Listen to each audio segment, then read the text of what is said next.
Back here on a Friday edition of the Lunch Break. Chris Schubert here with you. Yesterday, we finally played the win-loss game. This program both got the Cardinals to a 10-7 final record.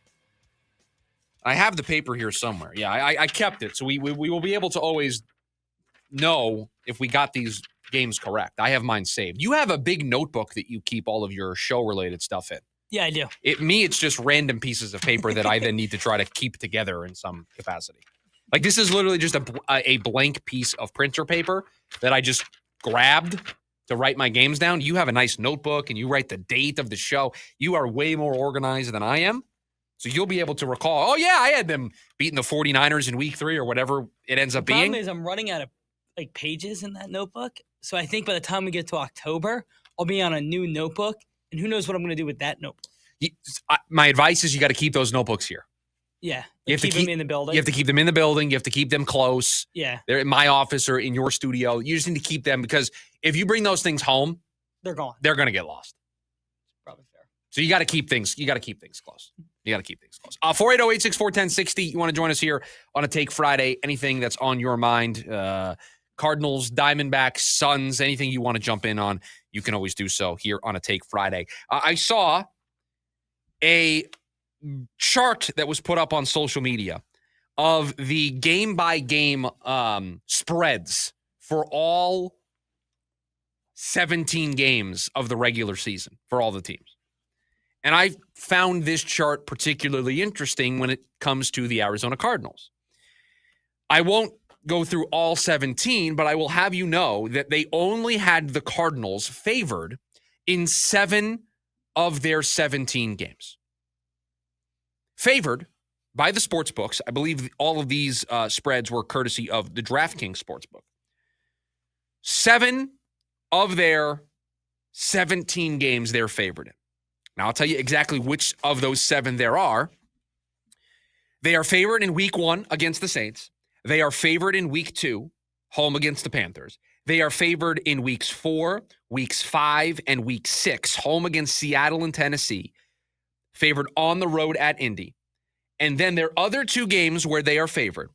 Week 12, they are 3-point favorites against Jacksonville. And week 16, they're 3.5-point favorites at home against Atlanta. Every other game on this schedule, they are an underdog. And what's important is another data point for the tough backstretch of the schedule. Weeks 13 through 18, they are favored in 1 game. It's that Atlanta game. And in 3 of those 6 games, in 3 of the 5 games that they're the underdog in, they are a 3.5-point underdog at least. 3.5 in week 13 at Tampa, 3.5 in week 17 at Cincinnati, and 3.5-point dogs in week 18 at the Rams. What should we do with this information? Well, I don't think it's very instructive for us to take a whole lot into the spreads for the back part of the schedule. I think anything after their bye week in week 8, I don't know. Do we know what Seattle is? Do we know what San Francisco is? Do we know what Jacksonville is? See, the spreads, these lines in the first half of the season, the first couple weeks of the season, they matter a whole lot more to me than those numbers in the back part. I find it telling that 5 of the first 6 games for the Cardinals, they're favored, and I'm not surprised. Producer Evan, did you have them winning 5 of their first 6 games like I did? I had them starting 5-1, and I had them winning all 5 of the games that Vegas says they're favored in without knowing this information. Yeah, I think we both had that same outlook on the first 6 weeks of the season. So, what this is saying is the Cardinals early on have to make some headway in their season. If they get off to a slow or rocky start, it may be tough for them in the back half of the season when they're going to Tampa, when they're facing the Rams twice in the final 5 weeks, when they have to travel to Houston, to Cincinnati to take on a playoff team from a year ago, a division winner from a year ago, and perhaps one of the top 3-4 quarterbacks in the league in Joe Burrow. The first half of the schedule, the first 6 weeks, extremely favorable. The last 6 weeks, that's where the challenge is. Now, mind you, it's not a challenge the way it is for other teams. Producer Evan, do you know how many games the Giants are favored in this season?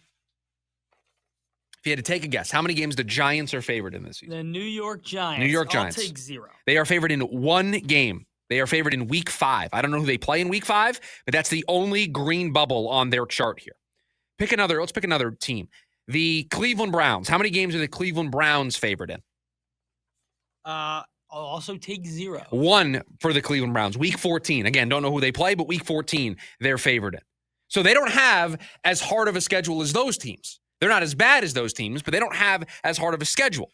They also don't have the schedule like the Buffalo Bills do, or they don't have a team like the Buffalo Bills do. Do you know that the Bills are favored in every single game they play this season?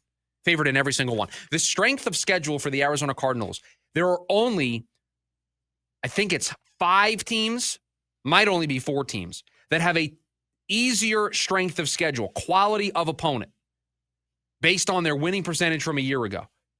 Only 4 teams have a easier strength of schedule than the Cardinals. One of the easier schedules on the docket, front-loaded in a big way. 5 of their first 6 games they are favored in. And they're not just 3.5-point favorites in week 1 on the road. 4.5-point favorites at home in week 2 against Carolina. Week 4 against Seattle, 2.5-point favorites. They're 5.5-point favorites in week 5. They're 1.5-point favorites on the road in week 6 at Indy.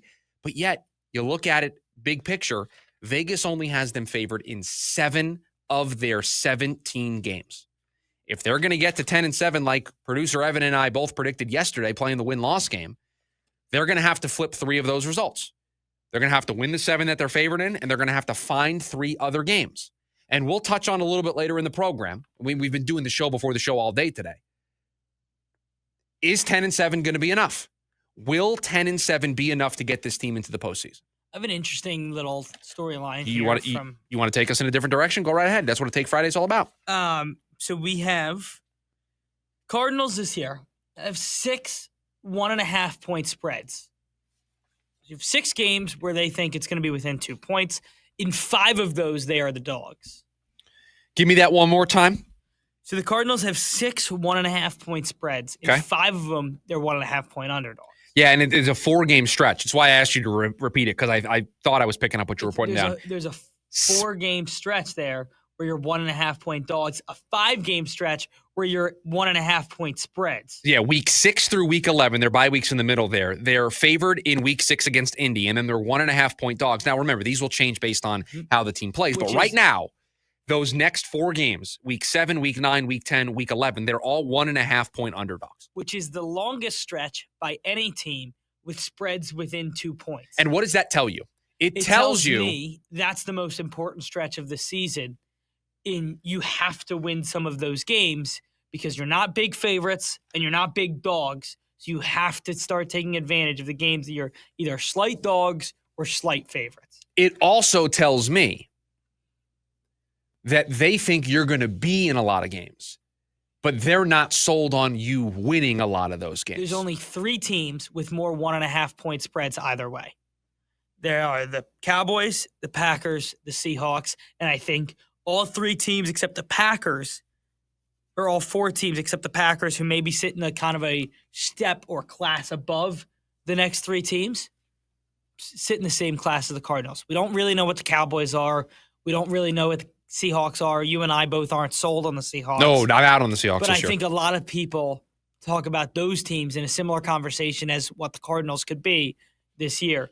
So it's interesting to see you play all 3 of those teams that have more 1.5-point spreads with you, and you are 1.5-point spreads with all of those teams. Yeah, really good observation by you. Week 6 through week 11, they're on either side of a 1.5-point spread, and that shows you these are games that the wise guys think are going to be close games. They're not really sure which way they're going to go. It's basically a pick-em. It's basically a toss-up. The Cardinals are going to have to win some of those toss-ups if they are going to get to 10 wins or more wins to be able to make the playoffs.